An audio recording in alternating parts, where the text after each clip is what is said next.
চলেছি, তবে একমাত্র সন্তানের লক্ষ্যই লাগি উপযুক্ত পাত্রীর সন্ধান পেলাম না। তাই তোমরা ব্যর্থ হয়ে বিফল মনোবল লয়ে ছুটে যাবো ওই চম্পক নগরে। সদাগর মশাই, তবে একটি কথা পথ চলতে চলতে ক্লান্ত হয়েছি, একটু বসে নিলে হতো না? হরে কৃষ্ণ হরে কৃষ্ণ। সামনে বটবৃক্ষ দেখা যায়, সেখানে বসে। কৃষ্ণ কৃষ্ণ হরে হরে, হরে রাম রাম রাম হরে হরে। ব্রাহ্মণী মাতা আশীর্বাদ করি বাছা। সর্বপ্রথমে তোমায় পরিচয় জানতে পারি? তোমাদের মন খানা এত ব্যাকুল হয়ে কেন পড়েছে বাবু? আমি হলাম চম্পক শিরোমণি চাঁদি সদাগর।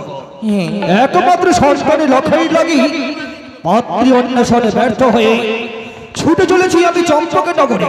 তাই তো মাগো মনে খানা বড় হরাক্রান্ত।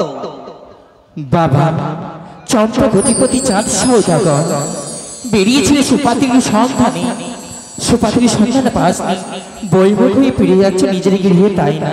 হ্যাঁ জননী। বাবা, আমি হচ্ছি বৃদ্ধা ব্রাহ্মণী, গ্রাম গুঞ্চে ঘুরে বেড়াই।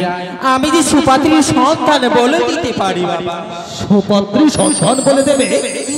তবে বলো জননী, বলো, বিলম্ব কেন? বাবা, কিন্তু রয়েছে বাবা, আমার কথা মতে তোমায় গর্ব করে যেতে হবে। গর্ব করে যাব, কথা দিল। আজকের নিশি এই চন্দন বট বৃক্ষে জপন করতে হবে। নিশি প্রভাত হইলে রয়েছে ছয় ঘাটির মেলা। অনেক কন্যা আসিবে চান করিবারই জন্য। সতী বা অসতী কন্যা কি করে হবে পরিচিত জানো বাবা? বলো মা, কোন সতী কোন অসতী আমি চাহা জানিব কেমনে? তোমার হস্তে কি রয়েছে বাবা? আমার হস্তে হেমতাল। হেতাল যষ্টি, সেই হেতাল যষ্টি নই হবে সতী কন্যা পরিচিত। সেই হেতাল যষ্টি তুমি পথের মধ্যে ফেলে যাও। যে অসতী কন্যা থাকিবে যাইবে লঙ্ঘন করিয়া, যে অসতী কন্যা থাকিবে যাইবে যে উচিত পরিণাম জানিয়া। বাবা, তোমার সমস্ত বৃত্তান্ত বুঝতে পেরেছি জননী। আমি কথা দিলাম তোমারই কথা মতো সমস্ত কর্ম করে যাব আমি। বাবা, কে যেন তোমায় ডাক দেই। হরে কৃষ্ণ। দেখতে দেখতে বৃদ্ধ ব্রাহ্মণী কোথায় চলে গেল? ঘটক মশাই বলুন সদাগর মশাই। একটু শুনিলাম আমি বৃদ্ধ ব্রাহ্মণীর বাড়ি ওই যে দূরে বট বৃক্ষ তলে। যদি করি মনে বিশ্রাম, তবে পাইব উপযুক্ত পাত্রীর সন্ধান।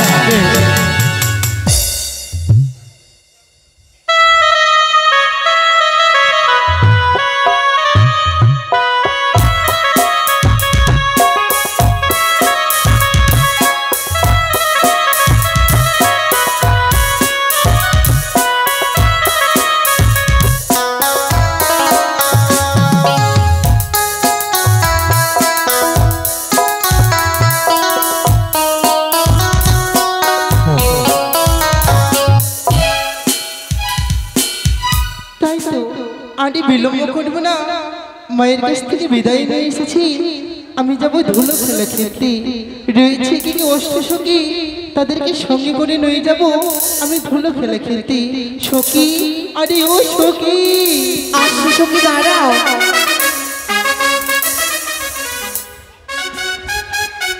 সখী, কি ব্যাপার? তুমি আজকে আমাকে কিভাবে ডাকছো কেন? জানো সখী, বলো। মায়ের কাছ থেকে বিদায় নিয়ে এসেছি, আমরা যাবো ধুলো খেলা খেলতে। ধুলো খেলা খেলতে? তাহলে আর বিলম্ব নয় কো প্রয়োজন। চলো সখী, ধুলো খেলা খেলতে যাই। চলো সখী, চলো। আরে বিলম্ব করবো না, আমরা সখীরা সত্যি ধুলো খেলা খেলে আবার ঘড়ি পড়িব কেমন? তাই হবে, চলো।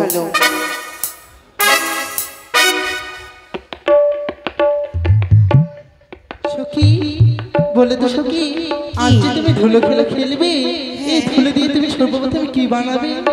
আমি একটি মাটির ঘর বানাবো। তুমি? আমি মা মনসার মন্দির বানাবো। ঠিক আছে।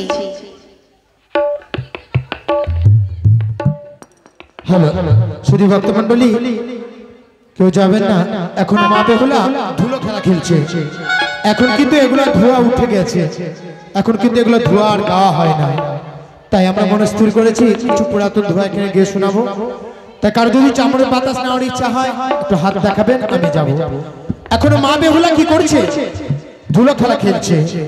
তাই চন্দ্রপতি সদাগরকে কিন্তু মা মনসা কথা দিয়ে এসছে, তুমি এখানে বিশ্রাম করো, যুবতী কন্যা কিছুটা আসবে, তাদেরকে তুমি নিজের পাত্রী রূপে বরণ করতে পাবে। এবার বেহুলাকে যদি সেই নদীতে না পাঠানো হয় ছয় ঘাটের কূলে, তাহলে লক্ষ্মীন্দর সদাগরের সঙ্গে সাক্ষাৎ হবে।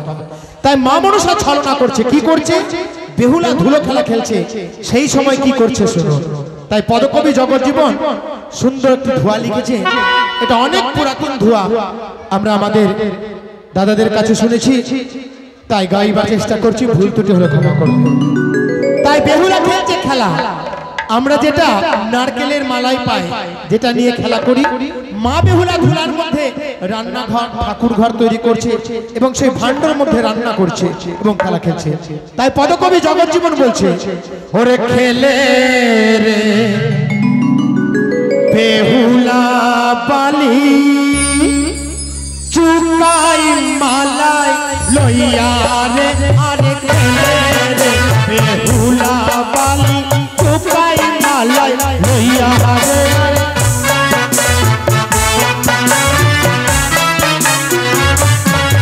আরে নমস্তে শিবানী দেবী নমো নারায়ণী রে।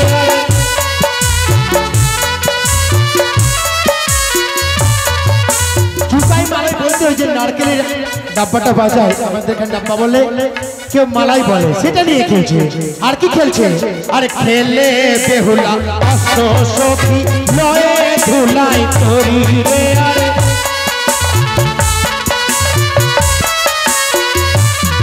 আরে অষ্ট সখী লয়ে বেহুলা খেলে ধুলো খেলা রে।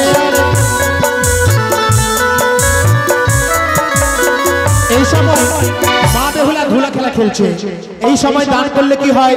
কিছুক্ষণ পরে মা বেহুলা রঙে জ্বালা হবে, এই জ্বালাটা কিন্তু আর কারো হবে না।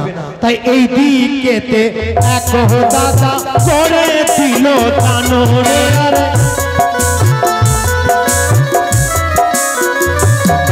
আর যে জন কামনা করে এই করে কানরে।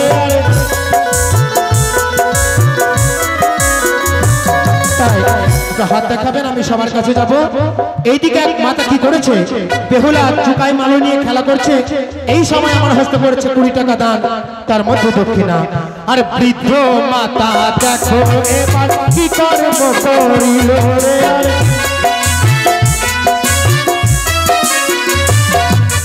খেলিছে বেহুলা দেখো লইয়া ধুলো খেলা রে।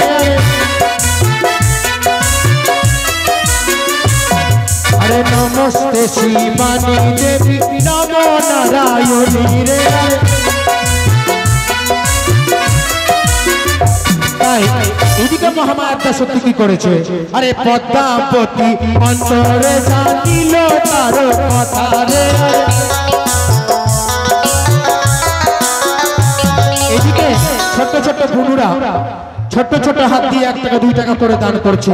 তাই পড়া লেখায় ভালো করবে দেবী সরস্বতী গো।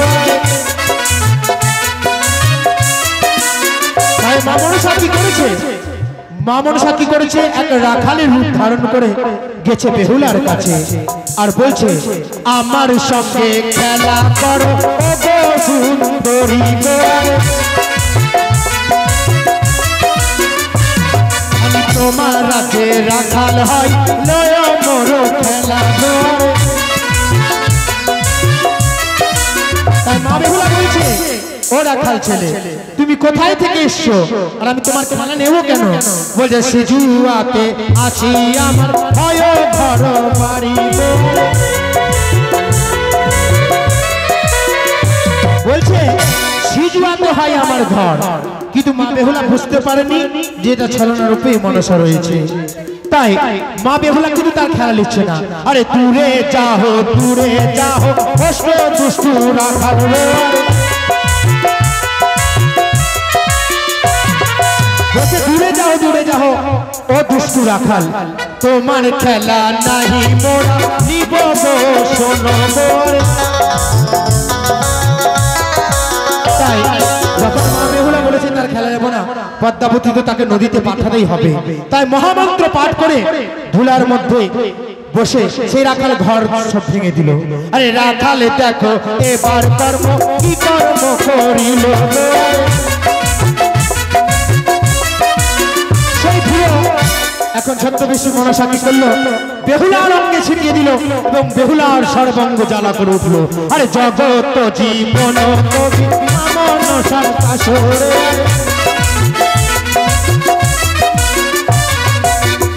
ছন্দে পাঁচালি গান করিলাম প্রকাশ। যার যার মনে বাতাস নেওয়ার ইচ্ছা আছে একটু হাত দেখাবেন, আমি সবার কাছে যাব। সখী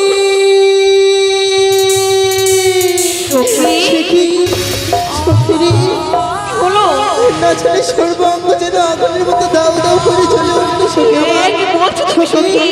আমি এই অঙ্কের ছেলে সহ্য করতে পারছি না সখী, আমি বুঝি প্রাণের বাইরে যাবো রে। তোমার হঠাৎ করে কি হলো সখী আমি আর সহ্য করতে পারছি না সখী, আমি আর সহ্য করতে পারছি না।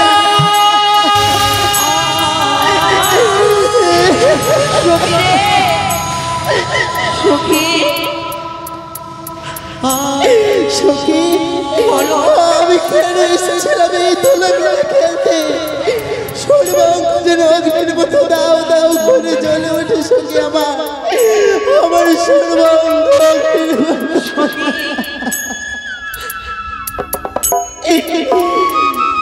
ও সখী মাইরি